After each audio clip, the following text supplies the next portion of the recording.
Assalamualaikum warahmatullahi wabarakatuh. Sobat Esti, jumpa lagi. Kali ini kita akan belajar tentang konsep atau komponen pendapatan nasional.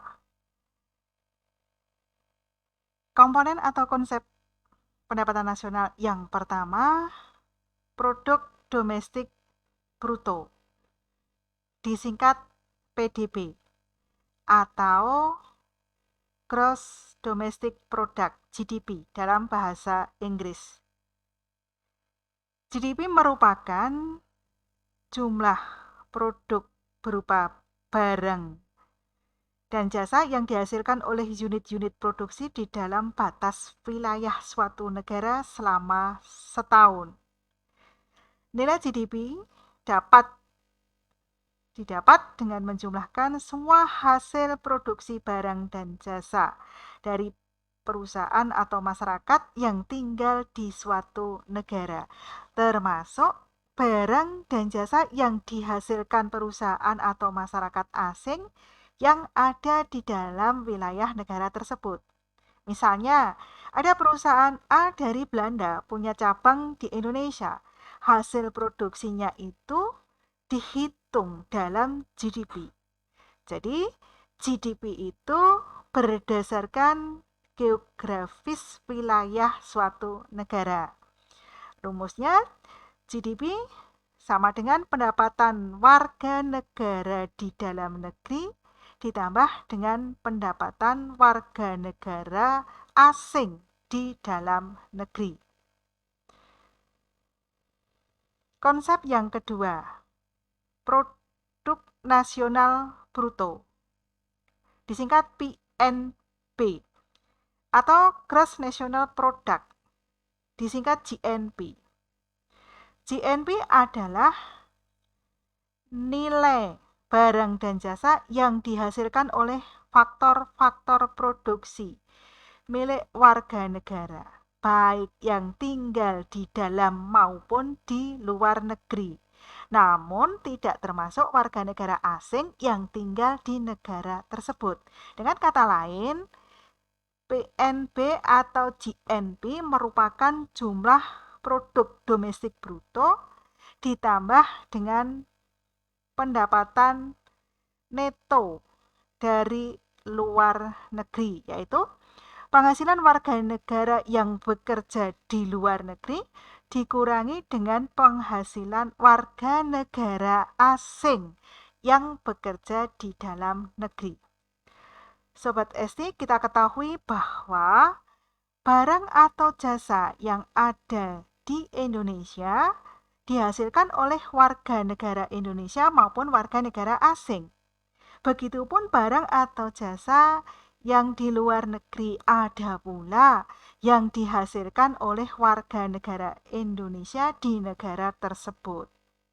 Hasil produksi warga negara atau perusahaan asing di dalam negeri sebenarnya bukan merupakan milik Indonesia, sehingga Indonesia harus tetap membayar kepada pihak luar negeri yang menghasilkan barang atau jasa tersebut. Pembayaran tersebut dinamakan factor income payment to abroad. Sebaliknya, barang atau jasa yang dihasilkan oleh warga negara atau perusahaan Indonesia di luar negeri juga harus dibayar kepada Indonesia, sehingga Indonesia akan mendapatkan penerimaan dari luar, dinamakan factor income received from to abroad. Apabila yang dibayar lebih kecil dibandingkan dengan yang diterima, maka akan terjadi pembayaran ke dalam negeri atau net factor income to domestic. Sebaliknya, jika yang dibayarkan lebih besar dibandingkan dengan yang diterima, maka akan terjadi pembayaran neto ke luar negeri, disebut net factor income payment to abroad. Misalnya, ada PT Makmur Perusahaan Bidang Makanan dari Indonesia beroperasi di Singapura. Hasilnya ini termasuk dalam penghitungan GNP. Jadi ingat ya, GNP itu menekankan aspek kewarganegaraan. Rumus GNP dapat diperoleh pendapatan warga negara di dalam negeri ditambah dengan pendapatan warga negara di luar negeri, atau GNP sama dengan GDP ditambah dengan pendapatan warga negara di luar negeri dikurangi dengan pendapatan warga negara asing di dalam negeri, atau GNP sama dengan GDP dikurangi dengan produk neto terhadap luar negeri. Produk neto luar negeri bisa bernilai negatif maupun positif. Bila negatif artinya pembayaran terhadap pendapatan faktor-faktor produksi luar negeri lebih besar daripada penerimaan atas balas jasa faktor-faktor produksi domestik yang digunakan oleh perekonomian luar negeri. Angka produk neto luar negeri bernilai negatif mengidentifikasi impor lebih besar daripada ekspor. Umumnya terjadi pada negara yang sedang berkembang. Sehingga rumus GNP atau PNP menjadi GNP sama dengan GDP atau PDB dikurangi pembayaran neto terhadap luar negeri atau net factor income payment to abroad. Bisa juga GNP sama dengan GDP ditambah pembayaran neto ke dalam negeri atau net factor income to domestic. Sobat SD, perhatikan contoh ya. Bagas, warga negara Indonesia, berpendapatan 5 juta. Robert, warga negara asing, tinggal dan bekerja di Indonesia, berpendapatan 10 juta. Ada Edi, warga negara Indonesia, tinggal dan bekerja di luar negeri, berpendapatan 15 juta. Dari data ini, hitunglah produk domestik brutonya. Untuk menjawabnya, yang pertama, produk domestik bruto yaitu diperoleh dari pendapatan Bagas ditambah dengan pendapatan Robert. Bagas pendapatannya 5 juta, Robert pendapatannya 10 juta, sehingga untuk PDB atau GDP-nya sama dengan 15 juta. Untuk menghitung GNP-nya, itu terjadi pembayaran ke dalam negeri atau net factor income to domestic yang diperoleh dari pendapatan Edi dikurangi dengan pendapatan Robert, yaitu 15 juta dikurangi dengan 10 juta sama dengan 5 juta.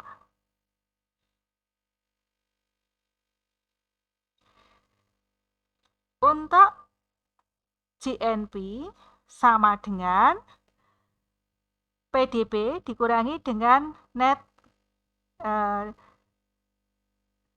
PDB ditambah dengan net factor income to domestic sama dengan 15 juta ditambah dengan 5 juta sama dengan 20 juta. Jika GDP lebih besar daripada GNP, berarti negara tersebut negara berkembang. Jika GNP-nya itu lebih besar dari GDP, berarti negara tersebut negara maju.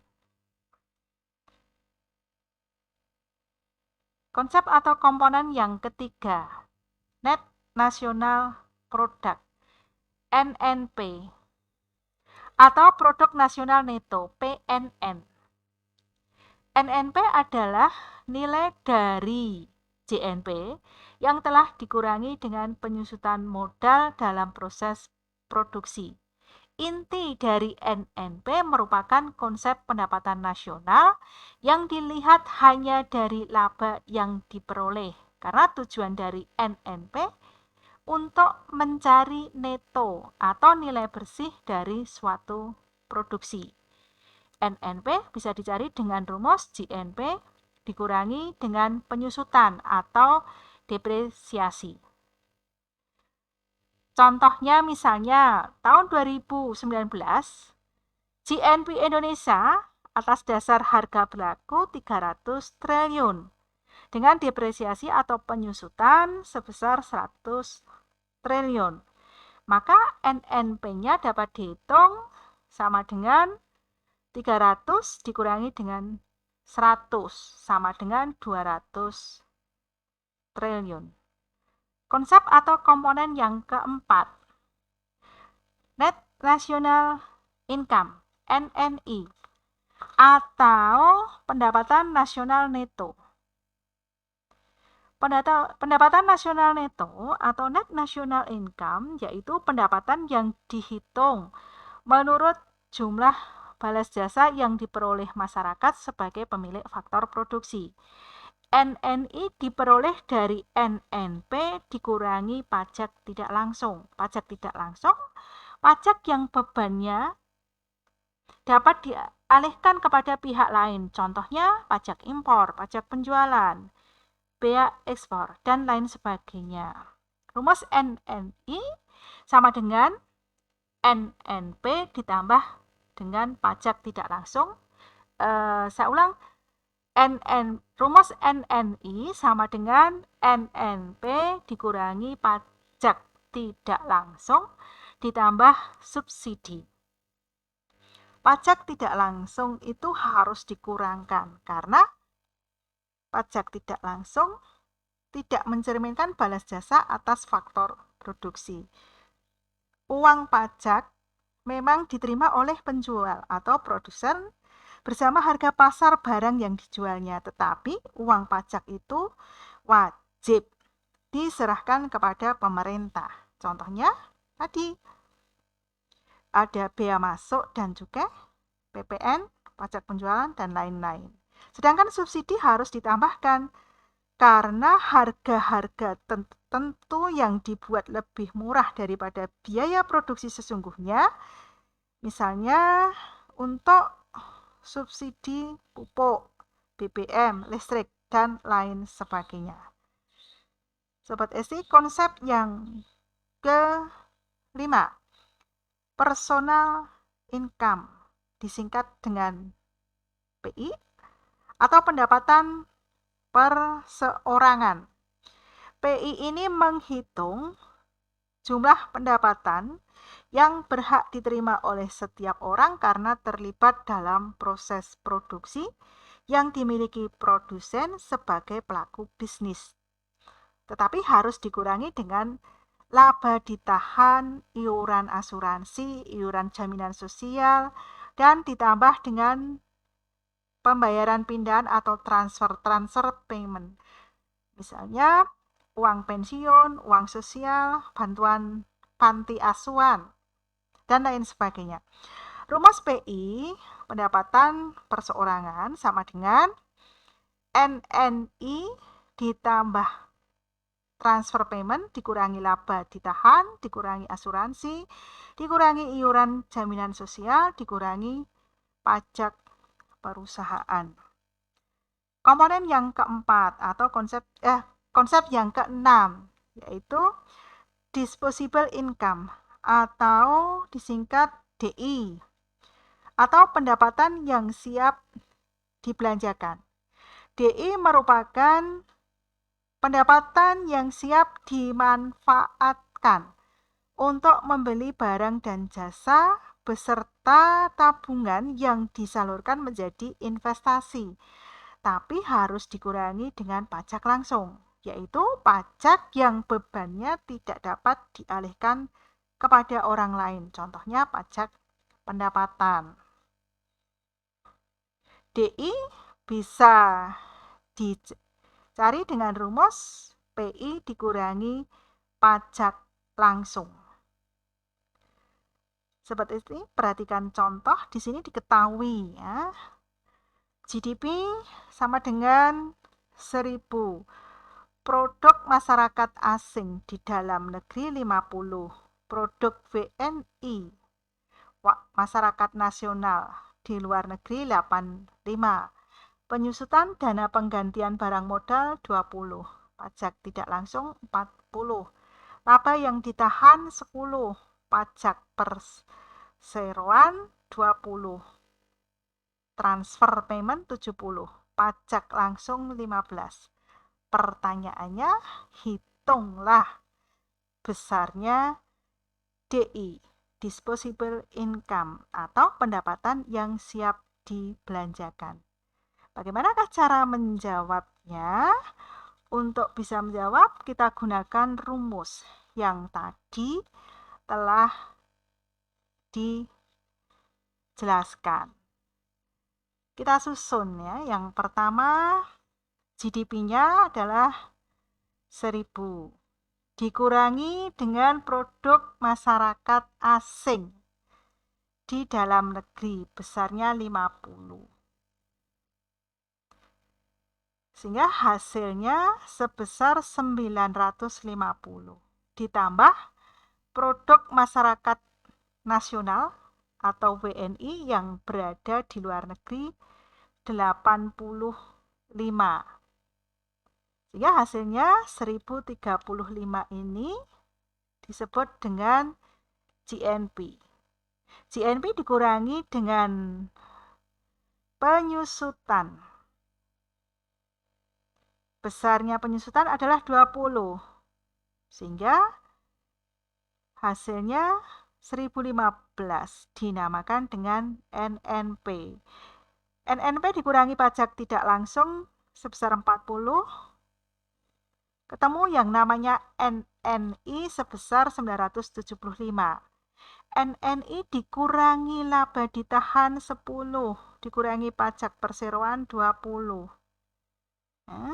Sehingga hasilnya 945, kemudian ditambah dengan transfer 70, ya, ditambah transfer 70, hasilnya 1015.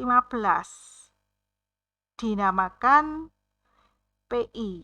PI dikurangi dengan pajak langsung 15, ketemu yang namanya DI 1000. Jadi besarnya DI dari data contoh tadi 1000. Sobat Esi, sampai di sini kebersamaan kita. Terima kasih telah menyaksikan video ini. Jumpa lagi dengan video Esti Belajar berikutnya. Wassalamualaikum warahmatullahi wabarakatuh.